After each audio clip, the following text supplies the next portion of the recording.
The war in Ukraine is shaping a new global order. As the fighting escalates, global powers are said to be considering their future options. But what will the foundations of this new order be? And will Western values still prevail? This is Inside Story.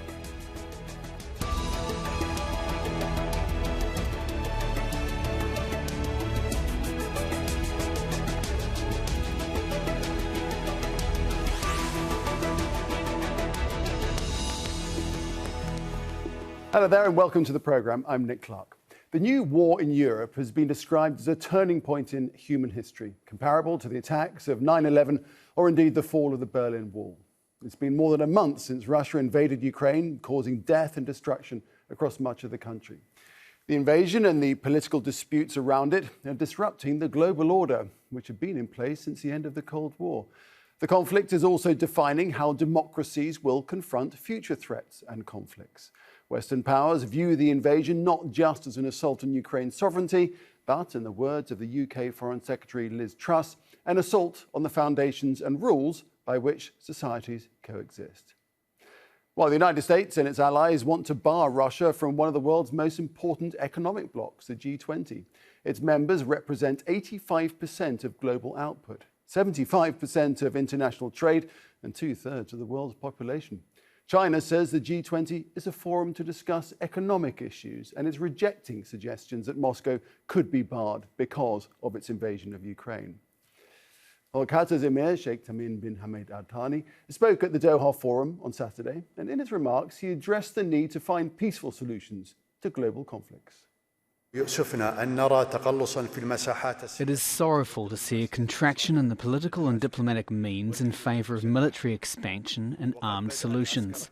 The militarisation of solutions has been growing for the last 4 decades until it reached one of its most challenging peaks in the Ukrainian war. From here, I emphasise the firm position of the state of Qatar on the renunciation of violence, intimidating civilians and assaulting state sovereignty and all other acts that may constitute a violation of human values and international law. We stand in solidarity with millions of innocent people and refugees who've been victimised by this unjust war and geopolitical calculations. As for China, well, it could stand to win further influence and economic dominance while the West maintains its pressure on Russia.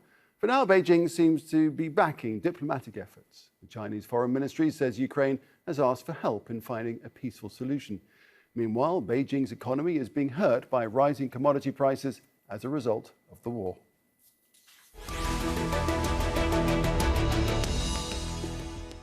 All right, let's bring in our guests. In New Haven, in Connecticut, we have Nizam Ansari, who's a visiting professor at Yale University. In Oslo, Glenn Diesen, who's a professor of international relations at the University of Southeastern Norway. And in Nottingham, in the UK, Steve Tsang, who's director of the China Institute at SOAS University of London. Gentlemen, a warm welcome to you all. And Steve Tsang, I'd like to start with you. We look back, don't we, at the years leading to the First World War and wonder how it was possible that they didn't know the direction in which they were heading. Is that how history, do you think, will view this moment in time as this earthquake rumbles under the current world order? I think we have better recognition of the importance of the Russian invasion of Ukraine. This is one of those events in history which is going to leave a major mark. I think we are looking at a fall of Berlin Wall in reverse kind of moment here, and I think there's recognition of that. And Glenn Diesen, do you think it's now inevitable that the international order will reposition itself? I think most definitely, not just international order, but in Europe as well. Keep in mind that for the past 30 years, we kind of tried to figure out what to do with Europe because we never really eliminated the dividing lines in Europe. But now these will be remilitarized as during the Cold War, and the economies between Europe and Russia also be decoupled. So I think that also globalization, as we've known it, is now officially over. I think especially some of it's because of the sanctions against Russia as well. I mean, after the West seized the money from the Russian central bank, this is after seizing similar money from Afghanistan, Iran, Venezuela.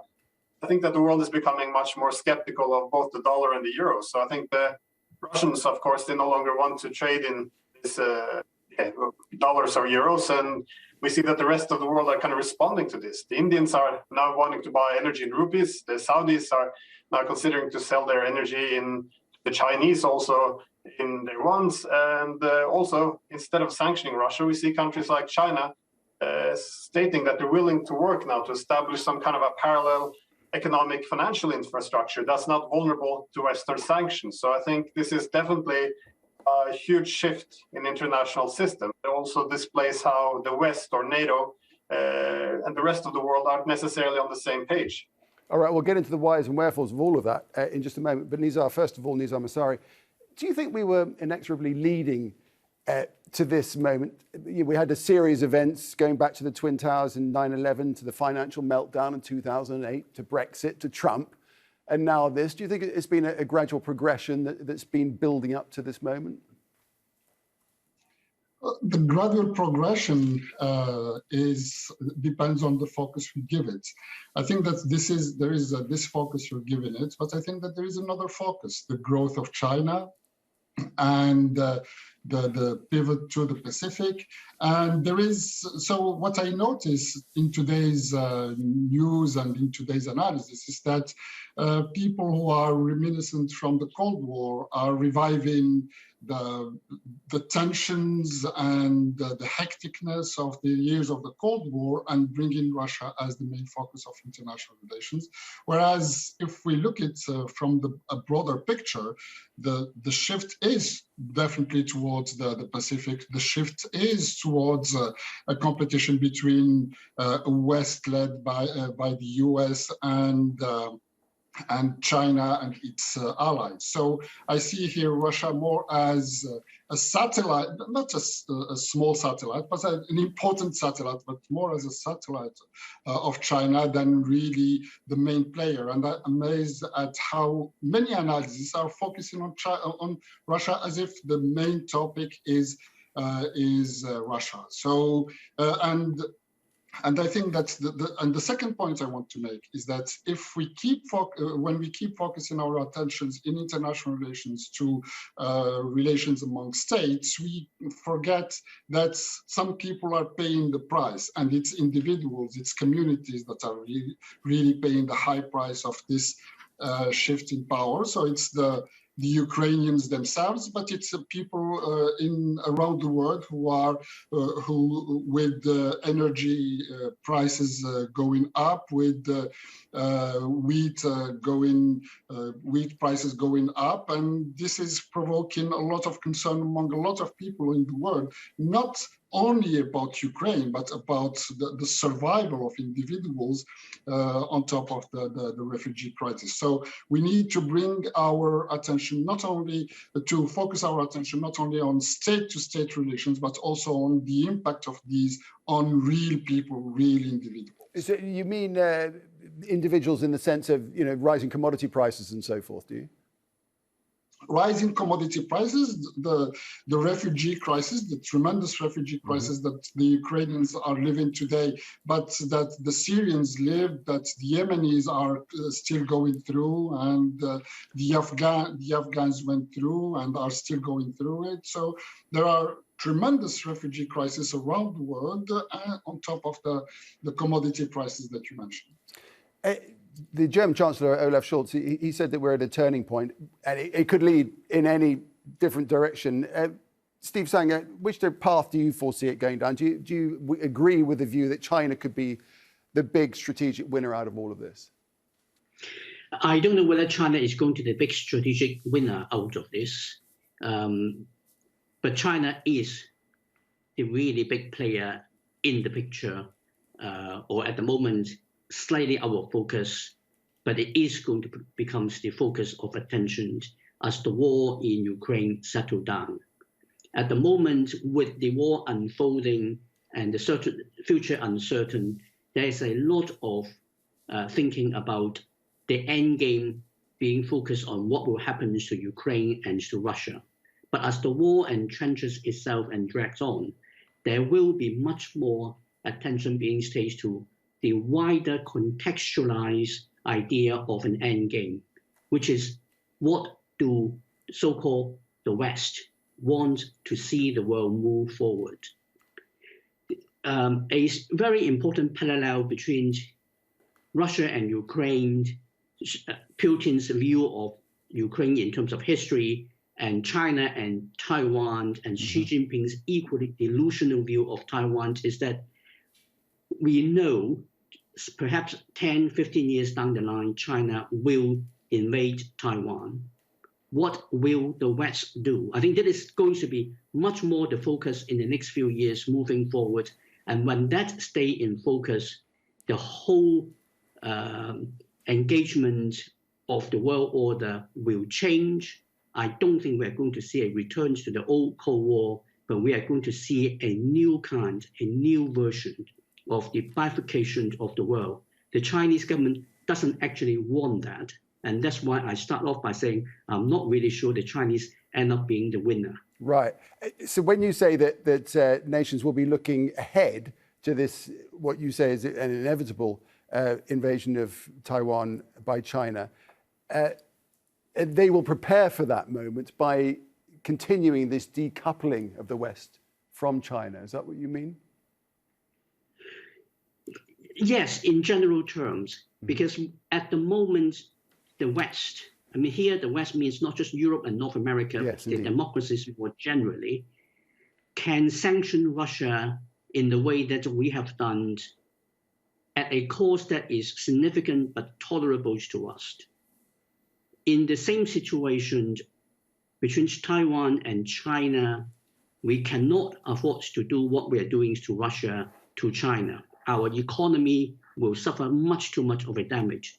So there will be recalibrating of what would be a safe level of economic engagement with China. And the Chinese government has long had a policy of decoupling from the West. It goes all the way back to 2013 when Xi Jinping issues document number 9, which is essentially an internal document declaring how China should be very selectively decoupling from the West. Okay. So, Glenn, it's certainly true, isn't it, that the world could not apply sanctions on China in the way that it has with Russia because it relies on its trade far too much just to keep the world turning.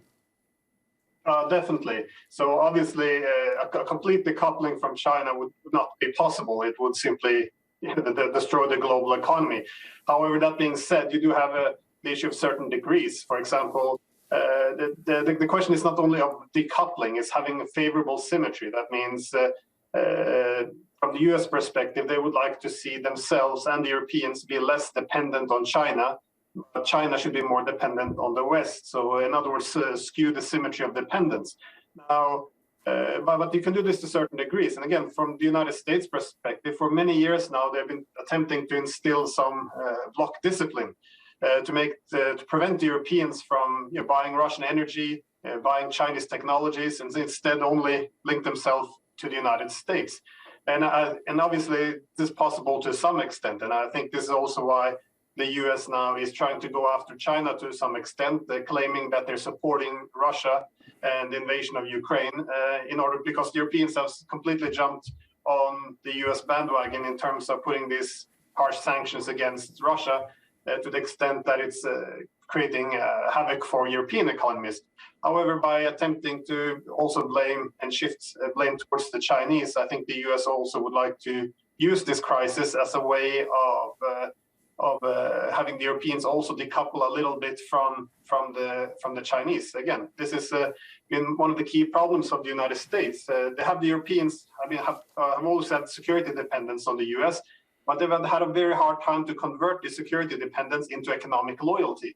But now with these heightened security threats, we see the US obviously has more influence over the Europeans. So they will definitely exploit this crisis to the extent that they can get the Europeans from not only cut off from the Russians, but obviously also the Chinese.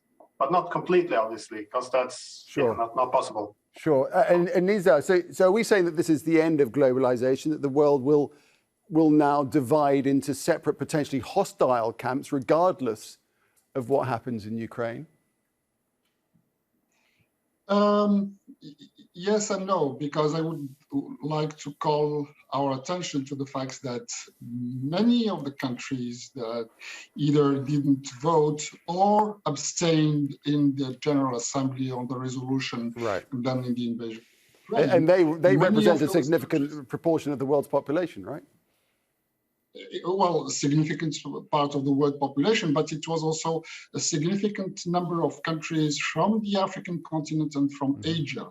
And those countries that somehow coincidentally were part of 1956 and Bandung. So these countries are saying, look, these are two big dogs fighting, and what is in it for us in this fight? So this is not our fight. We have other issues, we have other demands, and so this is going to redefine world politics, and these countries will have somehow to choose sides. Even during the Cold War and at the height of the Third World, the non-aligned movement, many of those countries were siding slightly with one side or the other, but they had another argument. They were saying our fight is another one, and our issues are different. And I think that these same countries are saying the same thing when they are thinking the same thing, where they're looking at this fight between these two big dogs under US leadership and currently under Russian leadership, but it's Russia, China, the two challenging powers challenging the status quo power of the United States. So this is what most of the world is seeing, I think. Nizar, is it necessarily a bad thing that the world order is reshaped? Not a bad thing, but there were good things in the post Cold War order, the norms and the values imposed by the West with the advance of democracy and of human rights and the protection of minorities. All of these things are very important, very valuable. And people from the social forum in Porto Alegre that were protesting against Davos, they wanted globalization, but the globalization of these norms and these values for protecting minorities and human rights and democracy, the advance of democracy and its values and freedom of speech and freedom of faith. So those were very positive values that a lot of people will miss if they have to choose camps and they have to choose sides, and there is a side that is more authoritarian and more unwilling to be observing human rights and the rights of minorities. So that is a negative point in this change that will happen inevitably very soon. Glenn, is it possible that some good will come out of this? There's an opportunity, in fact, here to create a more united, more interconnected and perhaps more sustainable trading world? I think so, because, we have to see that this is kind of transition from the unipolar to a multipolar world. So after the Cold War, there was only one center of power, which was the United States, and organized around the collective West. Now, the West has been in relative decline for the past 30 years in terms of other centers of power coming up, but the US has never really been able to let go of its key security strategy, which is global hegemony. So the question was always, how would the multipolar system come into place? Would it be through negotiated settlement, or would it be through conflict, through war? And this is also, the crisis in Ukraine has kind of been a question of this as well. How would we transition? Would we find a way to live on the same continent as the Russians? And it turned out no. And I think the same applies to other centers of the world. But I think some positive can possibly come out of this, because I don't see the world switching into hostile camps. I think with the decline of the US hegemon, I think there's more, this becomes less zero-sum game perhaps around the world. And as we see, these are not all conflicting camps. And again, despite all this talk about Russia being isolated in the world, the reality is pretty much there's only the NATO countries plus Japan, Australia, who has put sanctions on Russia. So if we see the Chinese, Indians, and the rest of the world, they don't support the Russian invasion, as this is an illegal war, violation of international law. So they haven't picked Russia's side. but also they see this largely as a NATO-Russia proxy war in Ukraine. So they don't want to pick any sides. And obviously, most of the world, I would assume, also don't really see any moral authority on the side of NATO after all of our wars through this past decades with the hundreds of thousands of dead. So I think the world will start to organize more into the different poles of power. And once this could have a beneficial impact on this zero-sum game, which tend to play. Right. Let me put the same question to Steve. Do you think that there could be a positive result out of all this misery? In principle, there could always be, but in reality, I think the world has become a much more dangerous place. And the direction of travel that the world was on has been changed. I think it's easy to simply look at the post-Cold War era as a time where it was about Americans' dominance. I think we should really see it in a much wider context.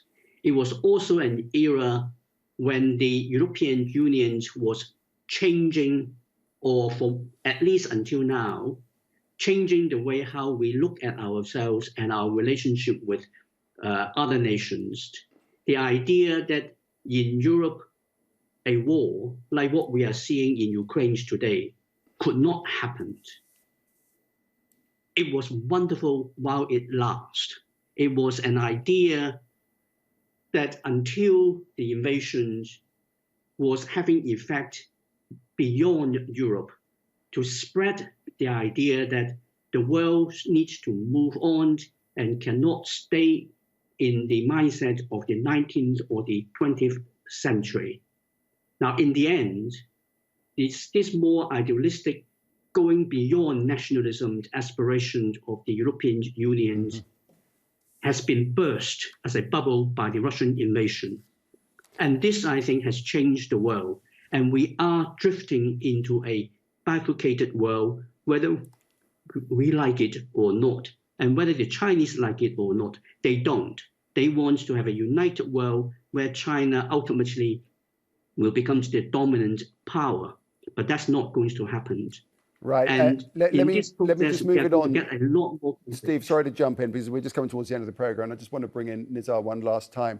I mean, I hate to end on a bad note, but Steve's right, isn't he? Because stability between great powers depends on reaching some kind of mutual agreement to maintain the status quo, and that clearly, moving forwards, at least in the near to middle term, is going to be impossible with Russia, isn't it?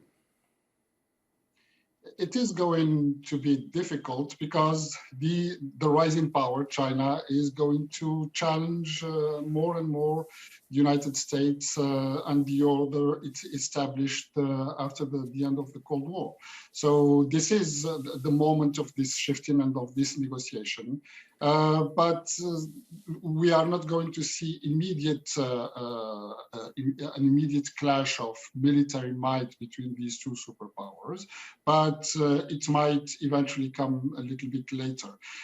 Just one caveat towards the last statement. I think that Europe went through a period of peace after the end of the Cold War, but during that period of peace, we had the wars in Bosnia, the war in Kosovo, we had Georgia, we had the first invasion of Ukraine and Crimea. So this period was not that peaceful and that calm in Europe either. So that was the only slight disagreement I wanted to Sure. All right, we'll have to leave it there. Thanks very much indeed, gentlemen, for joining us today. Nizar Massadi, Glenn Deason, and Steve Tsang. Thanks very much indeed for joining us for this interesting discussion. And thank you too for watching. You can see this program again anytime by visiting our website, aljazeera.com. And indeed, for further discussion, just go to our Facebook page. That's facebook.com/AJ Inside Story. And you can also join the conversation on Twitter. Our handle is @AJ Inside Story. From me, Nick Clark, and the entire team here in Doha, it's goodbye for now.